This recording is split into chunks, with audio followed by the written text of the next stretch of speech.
आइए देखिए, आपने अकबर तक देख रखा था। अकबर के बाद आइए हम आप देखते हैं अकबर के बाद जो शासक आता है जहांगीर। जहांगीर के बाद हमें आपको शाहजहां मिलता है और शाहजहां के बाद हमें आपको कौन मिलता है, औरंगजेब मिल जाता है।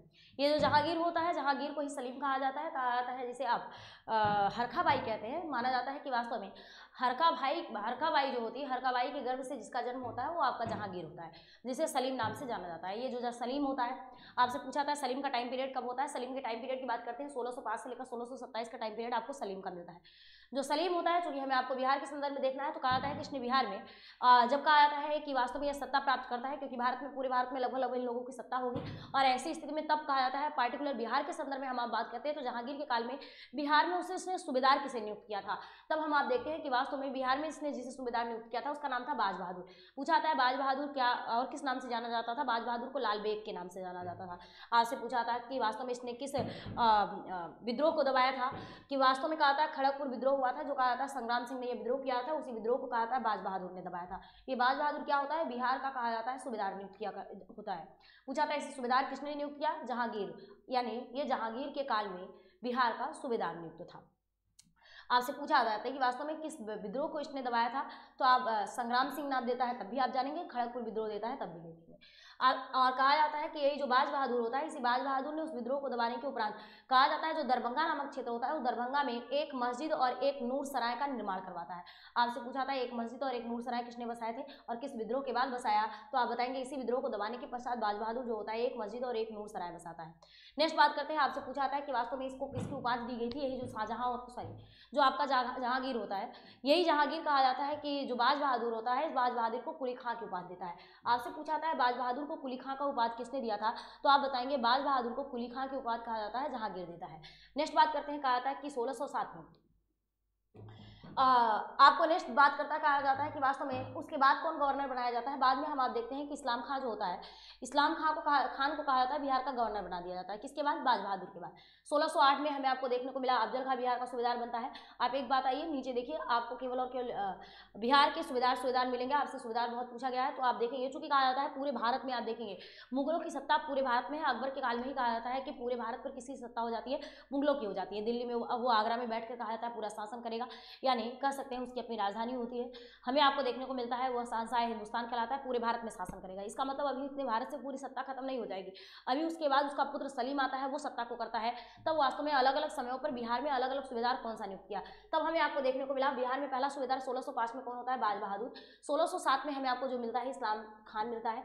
1607 के बाद 1608 में बात करते हैं तो हमें आपको अफजल खान मिलता है, जिसे कहा जाता है अब्दुल रहमान कहा जाता है, अब्दुल रहमान नाम से भी जाना जाता है। 1613 में हम आप बात करते हैं जफर खान होता है। 1615 की बात करते हैं तो इब्राहिम खां काकर होता है। 1617 में कुली खां दूती होता है। 1618 में मुकर्रब खान होता है। 1621 में सरजादा परवेज होता है।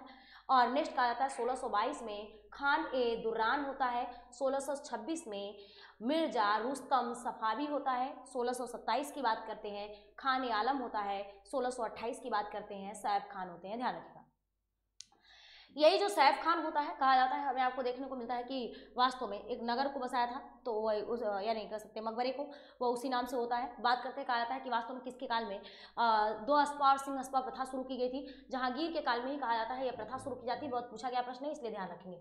जहांगीर के काल में एक प्रथा शुरू की जाती है, वो प्रथा होता है दो अस्पा और सिंह अस्पा। हमने आपको ये बताया बिहार के सूबेदारों के संदर्भ में। एक चीज आइए देखिएगा, कहा जाता है कि वास्तव में जो आपका अफजल खां होता है, अफजल खां को जब बिहार का सूबेदार बनाया गया, चूंकि 1608 में अफजल खां बिहार का सूबेदार बनता है, 1613 में उसकी मृत्यु हो जाती है। आपसे पूछा जाता है जो अफजल खां होता है ये किस विद्रोह को दबाया था, चूंकि कहा जाता है कुतुब नामक फकीर विद्रोह हुआ था, और उसी कुतुब नामक फकीर विद्रोह को दबाने का काम किसने किया था, अफजल खां किया था। मैंने कहा अफजल खां को कब गवर्नर बनाया गया था, 1608 में इस्लाम के बाद बनाया गया था। और नेक्स्ट बात करते हैं इब्राहिम खां काकर, मैंने बताया कि जो सूबेदार बनाया गया होता है। पूछा था कि वास्तव में ये कौन होता है, ये नूरजहां का भाई होता है। ध्यान रखिएगा, आपसे पूछा था इब्राहिम खां काकर कौन होते हैं, नूरजहां के भाई होते हैं। और कहा जाता है उन्हें जो जहांगीर होता है उसने कहा जाता है इनको बिहार का सूबेदार बनाया था। 1616 में कहा जाता है यही इब्राहिम खां काकर ने ही मखदूम शाह दौलत का मकबरा बिहार में बनवाया। ये आपकी बात होती है बिहार के संदर्भ में आपके जहांगीर की। नेक्स्ट बात हम आप बात करते हैं जहांगीर के बाद हम आप बात करेंगे शाहजहां की। शाहजहां की बात करते हैं। शाहजहां का टाइम पीरियड कब से कब तक का मिलता है? शाहजहां का टाइम पीरियड हमें आपको 1628 से लेकर 1658 तक मिलता है। तब हमें आपको देखने को मिलता है जो शाहजहां होता है, शाहजहां ने कहा था बिहार में किसे किसे सूबेदार नियुक्त किया। जब बिहार में सूबेदार की बात करते हैं तो 1632 में कहा जाता है अब्दुल खान फिरोज जंग को कहा जाता है या सूबेदार नियुक्त कर देता है। अब्दुल खान फिरोज जंग के बाद कहा था शाइस्ता खां आते हैं, जो कि बहुत इंपॉर्टेंट है, बहुत बार एग्जाम में पूछा गया है। शाइस्ता खां चूंकि मुमताज महल के भाई होते हैं इसलिए एग्जाम में और भी पूछा गया प्रश्न है। आपसे पूछा जाता है शाइस्ता खां का संबंध किससे होता है, तो आप बताएंगे मुमताज महल से होता है। 1639 से लेकर 1643 तक का टाइम पीरियड होता है। उसके बाद कहा जाता है कि वास्तव में हमें आपको जो अन्य सूबेदार मिलते हैं, आजम खान मिलते हैं, जफर खान मिलते हैं, जुल्फिकार खां। आप जानते हैं जुल्फिकार खां को बहुत पूछा गया एग्जाम में प्रश्न है, ध्यान रखेंगे। जुल्फिकार खां जो होता है 1656 से लेकर 57 तक कहा जाता है कि यह सूबेदार होता है। उसके बाद 1657 में अलीवर्दी खां आते हैं। आप जानते हैं अलीवर्दी खां भी पूछा गया प्रश्न है, इसलिए आप ध्यान रखेंगे। और कहा जाता है कि आपसे पूछा जाता है कि इसी के काल में यानी आपके शाहजहां के काल में एक विद्रोह होता है, उसका नाम होता है सामूगढ़ का विद्रोह। यह विद्रोह आपके बिहार में होता है। पूछा था इस विद्रोह को किसने दबाया था और किसने दबाया था? सुलेमान सिको, मिर्जा राजा और जयसिंह के नेतृत्व में कहा जाता है यह विद्रोह हुआ था। और ये तीनों कहा जाता है इस विद्रोह को दबाने के लिए जाते हैं। कहा जाता है यह विद्रोह किसकी तरफ से? जयसिंह की तरफ से हुआ था। अंतोगत्वा कहा जाता है इस विद्रोह में जयसिंह पराजित हो जाते हैं। ये हमें आपको देखने को मिला था किसके संदर्भ में? ये हमें आपको शाहजहां के संदर्भ में मिला। शाहजहां के संदर्भ में इससे अधिक और कोई बातें नहीं है। देखिए आप पार्टिकुलर इतिहास पढ़ते तो बहुत सारी बातें हैं, क्योंकि बिहार देख रहे हैं तो बिहार के संदर्भ में क्या हुआ था बस उतना ही देखेंगे उस टाइम पीरियड में। जब औरंगजेब का टाइम पीरियड आता है, औरंगजेब टाइम पीरियड आता है तो 1658 से लेकर 1707 एडी तक का टाइम पीरियड आता है।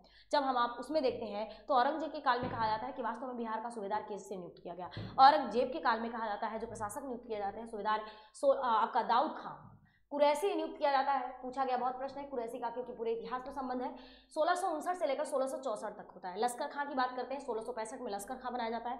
शाहजादा आजम बनाए जाते हैं 1677 में। शाहजादा अजीम पूछा था कब बनाए जाते हैं? 1707 में। आपसे पूछा था कौन सा ऐसा सूबेदार होता है जिसने पटना का पुनर्निर्माण करके अजीमाबाद नाम रखा। आपसे पूछा था है कौन सा ऐसा सूबेदार होता है जिसने पटना का पुनर्निर्माण करके उसका नाम अजीमाबाद रखा। शाहजादा अजीम ने कहा जाता है पटना का पुनर्निर्माण करके उसका नाम अजीमाबाद रखा। उसके बाद आता है शाहजादा अजीम उसान। शाहजादा अजीम उसान के बाद फर्रुख सियर आता है। फर्रुख सियर कहा जाता है कि वास्तव में बाद में 1711 में कहा जाता है कि वास्तव में से वहाँ से दूसरी जगह भेज दिया जाता है। और आपसे पूछा जाता है कि वास्तव में किसके पुत्र का जन्म पटना में हुआ था? जो फरीक सियर होता है, जो फरीक सियर होता है, फरीक सियर के पुत्र अजीम उस्मान का जन्म भी कहा जाता है पटना में ही होता है। 1713 में कहा जाता है, पूछा था ऐसा कौन सा सूबेदार था जिसका राज्याभिषेक पटना में कराया गया था? फर्रुख सियर एक ऐसा सूबेदार होता है जिसका राज्याभिषेक कहा जाता है पटना में कराया गया था। पूछा था पटना का नाम मैंने बताया क्या हो गया था? अजीमाबाद हो गया था। उसके बाद फर्रुखदौला आते हैं। कहा जाता है आपसे पूछा जाता है कि ख्वाजा कला में दारुल अदल नामक मस्जिद का निर्माण किसने करवाया था? आपका फर्रुखदौला ने कहा जाता है पटना में इस मस्जिद का निर्माण करवाया था। पटना आपसे पूछा जाता है जो पटना है बिहार शरीफ है और भागलपुर है, वह वास्तव में किस शिक्षा का केंद्र बना? पटना, भागलपुर और आपका बिहार शरीफ फारसी शिक्षा का केंद्र बना। देखिए आपको पूछा जाए कभी तो आप जब एंशिएंट से पढ़ रहे हैं, बौद्ध शिक्षा, जैन शिक्षा, सनातन शिक्षा, कोई शिक्षा हुई, सारी शिक्षा यहाँ, इसके अलावा फारसी शिक्षा, यानी सभी शिक्षाओं का केंद्र कौन बना रहा? बिहार। इसका मतलब बिहार में ऐसा कुछ भी नहीं है कि वास्तव में जो ना मिले, सभी की सभी शिक्षाएं आपको बिहार में उपलब्ध मिलती हैं और सभी के सभी धर्म मिलते हैं।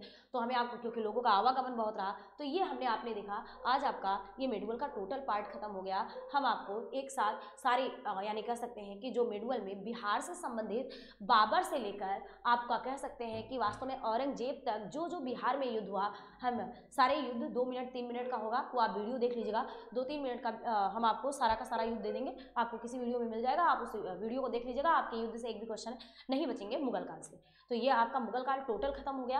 और अब हम आप देखेंगे मॉडर्न देखेंगे। और चूंकि इसी समय एक सिख धर्म का उदय होता है, तो खालसा वगैरह आपसे पूछ लिया जाता है कि वास्तव में किसने यह पद्धति शुरू की, तो हम 2 मिनट का बताकर सीधे मॉडर्न में पहुंच जाएंगे। तो हम आप सीधे मॉडर्न की क्लास देखेंगे।